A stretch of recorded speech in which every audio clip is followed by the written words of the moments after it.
Games are amazing teachers. They make us forget about the passage of time while we practice and we improve our skill without really noticing, and they create a state of focus where we actually learn more. So e-learning designers absolutely should learn how games do that and apply it to their training. But most of the time when they gamify their training, they're focusing on the wrong thing. If you think of any game in the world, whether it's chess or Call of Duty or Hungry Hungry Hippos, it was probably invented just so people could have some fun. So it's not surprising that most people think that when you bring games into training, the goal of that is to make the training more fun. But after 10 years of making gamified e-learning and helping hundreds do the same, I'm here to tell you, if you're using gamification to make your training fun, you're likely to get into all sorts of trouble. Fun is part of gamification, but aiming at it is the wrong way to gamify. It's what leads to gimmicky programs that cost you more time and money without actually improving learning outcomes. So in this video, I'm going to show you the one thing you need to take from games when you're gamifying so that learners want to finish your program and do it again.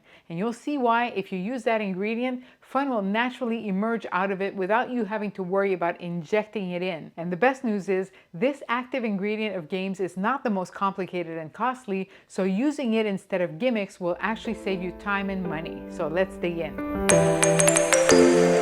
Most people think if you give learners fun, they'll focus and so they'll learn more. But what I've seen in all these years is that that's actually backwards. What I've found is that when you create focus, people engage, and that's what leads to a sense of fun and enjoyment. So fun is the consequence of focus, not the cause. Games create focus, and that's why they're fun. Now, how do games do that?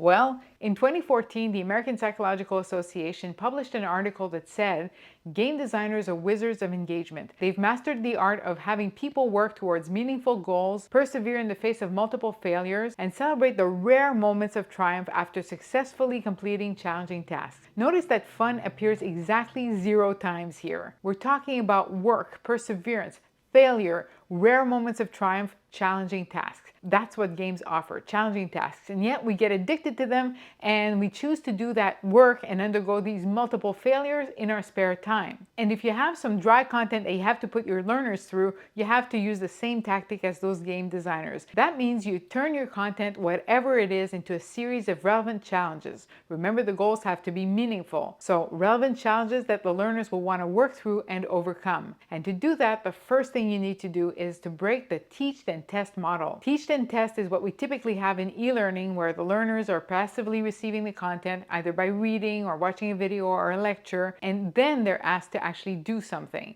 usually answer a multiple choice quiz that's not really challenging. Games never do this. They never have you read pages and pages of instructions before they ask you to do something.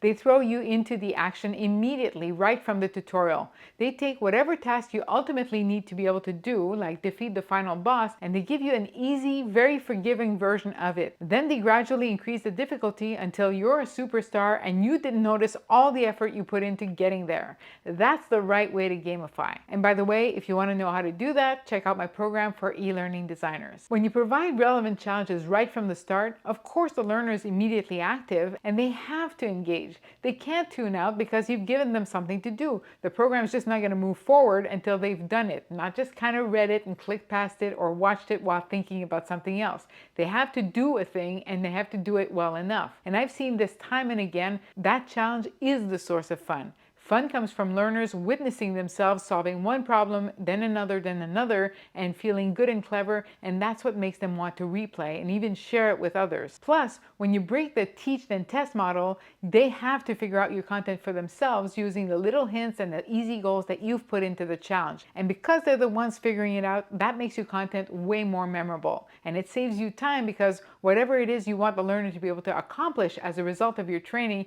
you're going to produce a simple simulation of it. So you're not looking all over for an idea that might be relevant to you or maybe not, or might be fun for some learners but maybe not others. Because your learning objective is your source, your program is sure to be relevant, and you're saving time because you're cutting out that whole part, and instead you can just start building right away. Now that all might sound obvious when I say it, but it's not what people do when they gamify.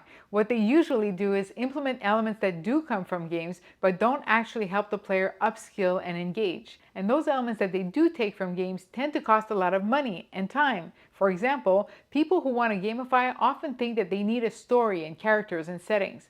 but having a story often means making the learner read walls of text or watch videos passively, and of course, making those videos is costly. If you have the time and budget for that, have at it, but it's not necessary. You don't need the gamey looking graphics either. Just a clear and understandable interface is enough so that the learner understands the task and how well they're doing, because again, the engagement comes from the task itself. You don't need any fancy tech, which can also be costly. Storyline is enough for you to build most of the simulations that you're going to need. You don't need to put people in competition against each other. You don't really need any rewards either, because what you've done is you've provided the learner with the intrinsic motivation to overcome the challenge and feel accomplished for doing it. That's worth a lot more to them than a virtual trophy. There's nothing wrong with virtual trophies and other rewards, but if you don't have the time for them, or if you feel that they'll come off as gimmicky, you don't need them. So that all means that in order for your program to be gamified well, it doesn't actually have to be a game or even look or feel like one. At the bare minimum, you just need to keep the learner constantly active on a relevant task and help them figure things out for themselves through hints that you're giving them. All this other stuff is great, but it's gravy. And if you don't have this core element of relevant challenges, all this stuff is pretty much ineffective. And if you're thinking that your topic is too serious for gamification or that gamification will trivialize it, well, maybe you're right if you're using elements like gamey looking graphics.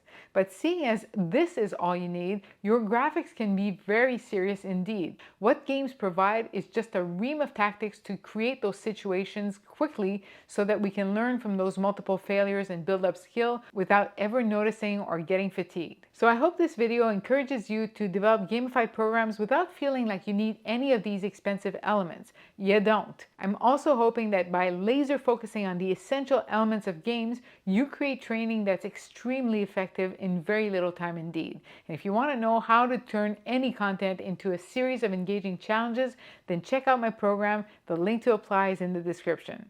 Thank you so much for watching, and I'll see you next time.